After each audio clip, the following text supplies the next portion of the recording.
Messieurs, dames, bienvenue à nouveau à un épisode du podcast Autour d'un verre. Je suis votre animateur Jean-Charles Côté-Sauvé et je suis tellement content de vous jaser cette semaine. Premièrement, j'ai eu beaucoup de commentaires au courant là, de la dernière semaine par rapport à mon épisode sur les professionnels qui se retrouvaient là, à l'Omnium canadien. Donc, nos trois Québécois qui nous ont honnêtement extrêmement bien représentés. Donc, naturellement, Laurent Desmarchais, le long-cogneur qui est promu à un avenir absolument extraordinaire. Johan Benson, mon bon ami, honnêtement, tu as fait un travail extraordinaire. Tu es tellement drôle.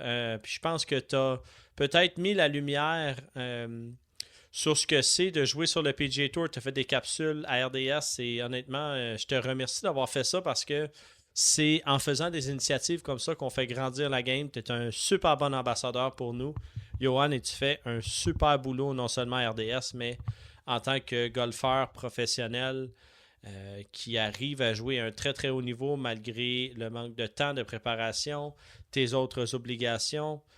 Donc honnêtement, Johan, je te félicite pour ce que tu as accompli.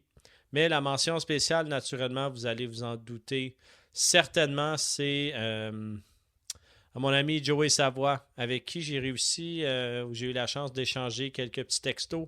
C'est sûr qu'entre sa victoire sur le circuit Latino Americas et sa performance au Canadian Open, c'est certain qu'il y a énormément de gens qui t'ont écrit, mais Joey est fidèle à son habitude.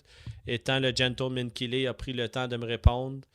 Donc, Joey Savoie a réussi à faire la coupure à l'Omnium canadien avec des rondes franchement impressionnantes sur un parcours, comme je mentionnais la semaine passée, de 7500 verges par 70. Il a réussi à faire la cote.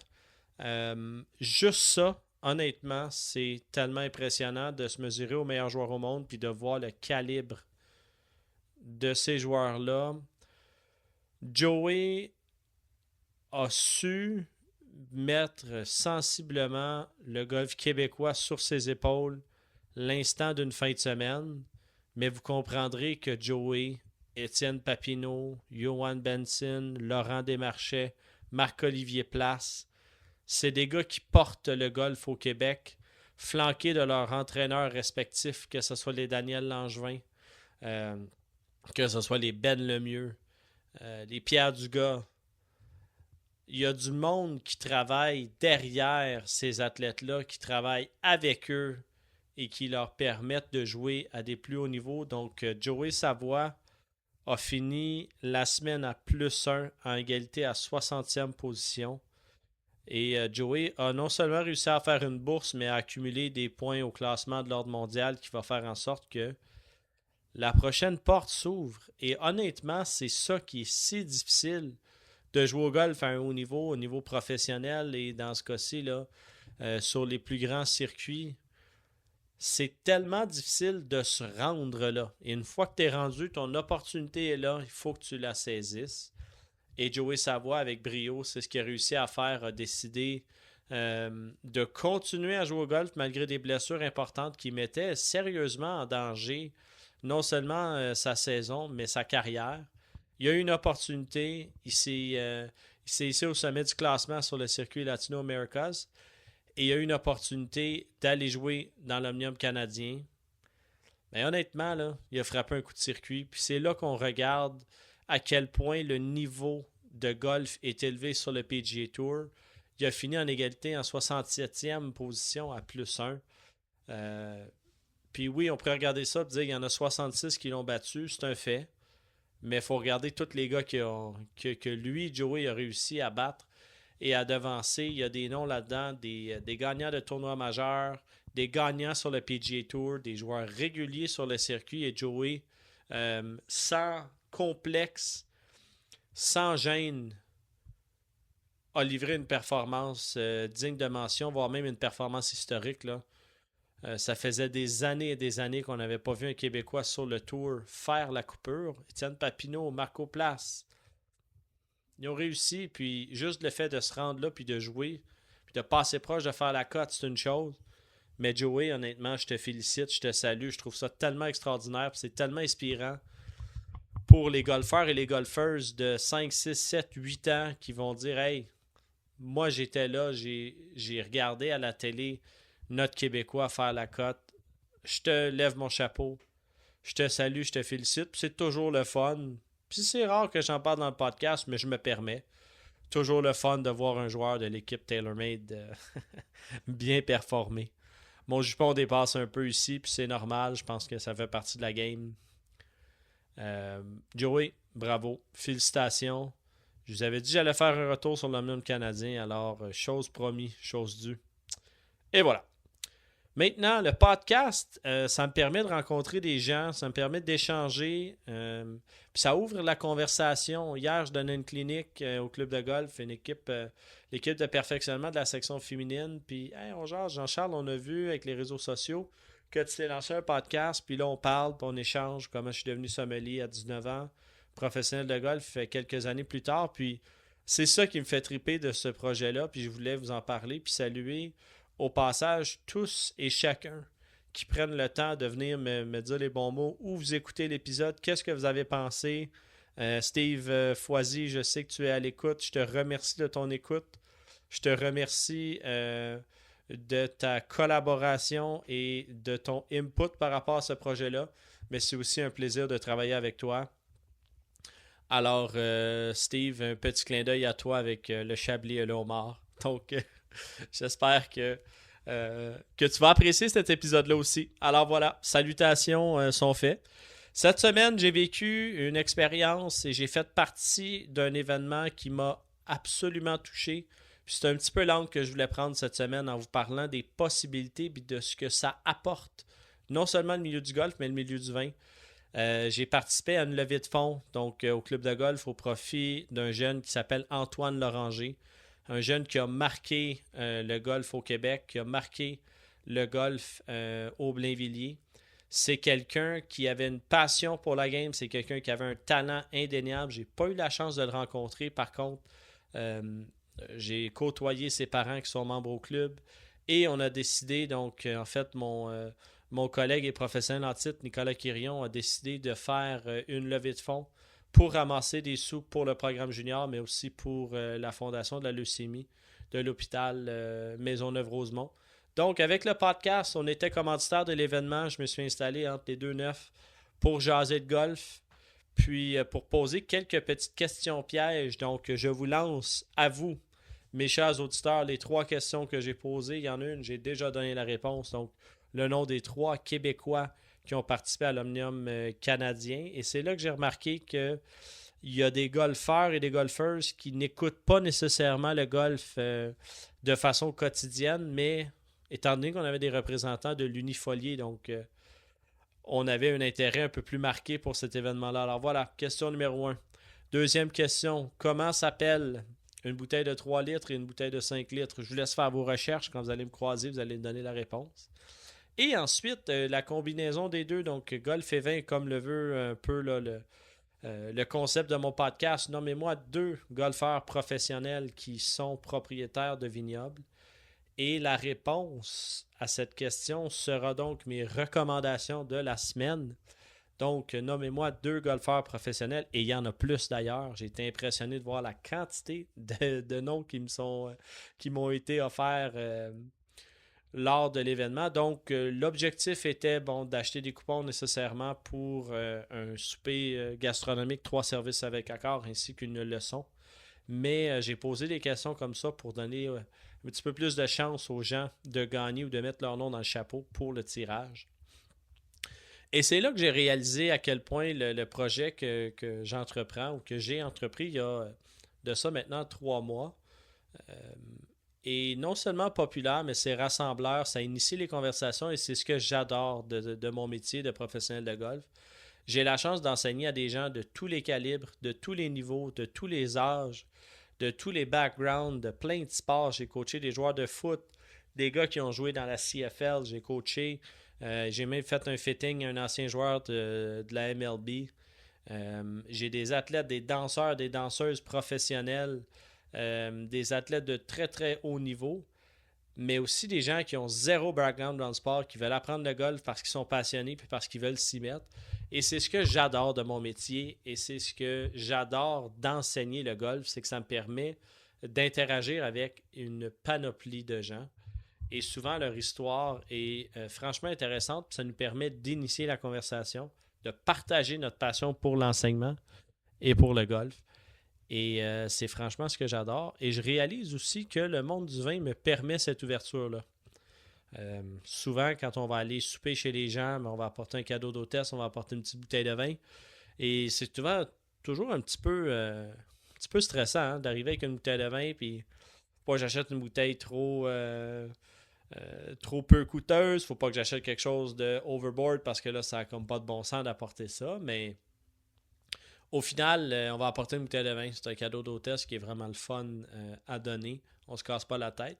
Mais après ça, règle générale, puis la bonne coutume, ou je veux dire l'étiquette, c'est d'ouvrir la bouteille avec la personne qui nous l'a offerte. Ben c'est certain que là, on ouvre la bouteille, on a une bonne bouffe, on est entouré de gens, on est sur la terrasse, on mange un barbecue, peu importe, un souper pendant l'hiver, souper de famille avec des amis. Puis là, les conversations commencent et souvent, c'est à partir de ce moment-là qu'on commence à connaître un petit peu plus les gens qui sont devant nous. Toujours autour d'une bouteille de vin. Je trouve que c'est un prétexte qui est super le fun. On partage un moment, puis j'ai eu la chance, là, dans le cadre de la fête des pères, de partager des bouteilles de vin là, en famille.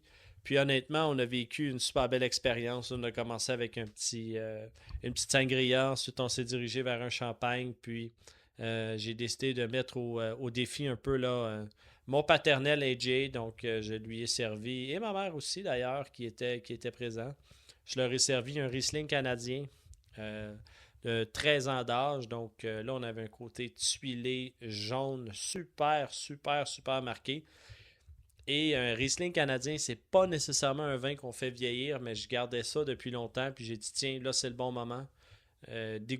Puis franchement, on a été étonnés de la qualité et de la complexité de ce produit canadien de la maison Stratus, qui est une maison que j'affectionne particulièrement dans la vallée de Niagara, qui font des blancs absolument extraordinaires. Je vous ai déjà parlé du vignoble, c'est une œuvre d'art en soi. Rentrez là, elle est dégustée. Donc on parle de 6h30, 7h de route, on s'en va visiter le vignoble de Stratus. Donc, je reviens à mes moutons. Le tournoi, donc au profit de la Fondation Antoine Loranger, m'a permis de rencontrer énormément de gens qui m'ont fait part un peu que les podcasts faisaient partie de plus en plus de leur quotidien lorsqu'ils se déplacent en voiture. Au lieu d'écouter la radio, mais ils vont syntoniser ou ils vont mettre sur Spotify ou sur YouTube leur podcast préféré. Donc, je voulais simplement mettre en lumière ces initiatives-là qui regroupent, dans ce cas-ci, le golf, nous a permis de rassembler à peu près 120 personnes là, au club de golf. On avait un petit déjeuner au terrain d'exercice avec la technologie Top Tracer qui est absolument extraordinaire. Vous avez la chance, vous irez sur mes réseaux sociaux pour voir la capsule récapitulative de l'événement Top Tracer qu'on a fait, mais aussi de l'événement donc de Antoine Loranger. J'ai fait un petit vidéo pour mettre en lumière cette journée-là et tout ça, le prétexte de jouer au golf, nous a permis de récolter là, des sommes, voire des milliers de dollars pour notre programme junior et aussi de faire un don. Donc, tous ensemble là, de 5 000 $ pour la leucémie qui s'attaque, en fait, qui s'adresse aux adultes. Il y a énormément d'initiatives pour la leucémie infantile, mais dans ce cas-ci, c'est le côté des adultes, donc les gens qui sont atteints de la leucémie. Alors, je voulais simplement mettre en lumière le fait que le golf, la passion et le monde du vin nous ont permis de se rassembler là, cette semaine pour récolter une belle quantité d'argent pour nos juniors qui sont au final la relève de notre sport. Et on a une responsabilité en tant que professionnel de golf, mais en tant que professionnel de la PGA du Québec, de perpétuer les opportunités d'apprentissage, les opportunités d'enseignement et de coaching pour nos juniors, parce qu'au final, c'est eux dans les prochaines années qui vont porter le sport sur leur dos et éventuellement atteindre des niveaux comme ceux qui ont atteint Joey Savoie, Marco Place, qui sont issus des programmes juniors, Étienne Papineau, qui est issu des programmes juniors aussi. Donc, je pense que c'est important de mettre en lumière ces initiatives-là pour récolter des sous. Maintenant, La réponse à ma fameuse question, donc qui sont, nommez-moi 2 golfeurs professionnels du PGA Tour qui sont propriétaires de leur vignoble. Et c'est là qu'on voit qu'il y a des pays qui ressortent du lot. Donc, naturellement, il y a des joueurs américains qui sont propriétaires de vignobles. Et j'ai même appris qu'il y a certains joueurs internationaux qui vont se joindre. Donc, Luke Donald et... voyez-vous, j'ai appris aussi. Donc, Luke Donald est un golfeur professionnel qui a des parts dans un vignoble dans la vallée de Napa. Donc, intéressant. Mais les plus connus, en fait, les pays canadiens, naturellement, et c'est celui-là que les gens ont tendance à oublier, mais Mike Weir est propriétaire d'un vignoble qui porte son nom. Il fait des super, super beaux blancs. Il y a des rouges qu'on va appeler des rouges de vin de soif. Sans trop de complexité, on ne se pose pas trop de questions, mais c'est super gouléant, c'est délicieux. Puis honnêtement, les vins rouges de la vallée du Niagara, tranquillement, pas vite, commencent à prendre leur place dans le marché. Mais Mike Weir, donc champion du tournoi des maîtres, a son vignoble et fait d'armes qui l'aide un peu au niveau de la popularité. Il est le voisin du vignoble d'un certain Wayne Gretzky. Donc le fameux Wayne Gretzky est propriétaire d'un vignoble à côté de celui de Mike Weir. Donc en s'en allant vers la vallée de Niagara, un petit peu avant St. Catharines, vous allez retrouver leurs deux vignobles. Donc réponse numéro 1, Mike Weir, je vous encourage. Il y en a à la SAQ. Il n'y en a pas énormément, mais il y en a à la SAQ. Regardez ces vignobles. Allez sur son site. Allez visiter si vous êtes dans ce coin-là. Non seulement l'expérience est super le fun, puis le staff est très, très gentil, mais honnêtement, vous allez être agréablement surpris du rapport qualité-prix que vous allez aller chercher chez Mike Weir. Et la deuxième réponse, vous l'aurez sûrement deviné, donc les Sud-Africains. On a Retief Goosen qui a son vignoble. Mais The Big Easy, donc Ernie Els qui fait des vins, honnêtement, très, très, très qualitatifs. Sa grosse cuvée, c'est pas donné, mais il y a des vins vraiment dans toutes les gammes de prix. Donc, The Big Easy, donc Ernie Els, était la deuxième réponse acceptée. Donc voilà, Mike Weir, des super beaux produits. Ernie Els, c'est disponible à la SAQ. C'est au final un peu la combinaison du podcast autour d'un verre, c'est le golf et le vin. C'est souvent des gens qui ont des très très belles carrières, donc qui ont récolté énormément de sous. Il y a beaucoup de golfeurs professionnels qui sont dans le milieu des spiritueux, mais dans mon cas, avec le podcast autour d'un verre, je voulais me concentrer sur ceux qui sont propriétaires de vignobles. Donc, si vous avez la chance de mettre la main sur un produit de Mike Weir, ça vaut vraiment la peine, mais une opportunité ici d'aller visiter l'Afrique du Sud sans toutefois prendre l'avion. Allez voir les vins de Retief Goosen et de Ernie Els, ça en vaut vraiment la peine. C'est ce que je voulais couvrir avec vous dans le podcast cette semaine. Je ne m'éterniserai pas plus parce que dans les prochaines semaines, on va commencer à faire donc les podcasts avec mes invités dont je vous parle depuis quelques temps. Je vais vous dévoiler tranquillement pas vite sur mes réseaux sociaux l'identité des invités que je vais avoir. Mais, vous le savez, je ne veux pas tout vous donner, je veux vous faire chercher un petit peu. Donc, au courant des prochaines semaines sur les réseaux sociaux, vous allez voir apparaître dans mes stories ou dans les Reels que je vais partager des questions pour découvrir donc mon invité. Alors, je vous en dis pas plus. Je vous souhaite une super belle semaine. Bonne dégustation. Encore une fois, nos Québécois, merci de nous avoir si bien représentés. En vous rappelant que le podcast autour d'un verre, c'est du premier départ jusqu'au dernier verre. Santé. À la semaine prochaine.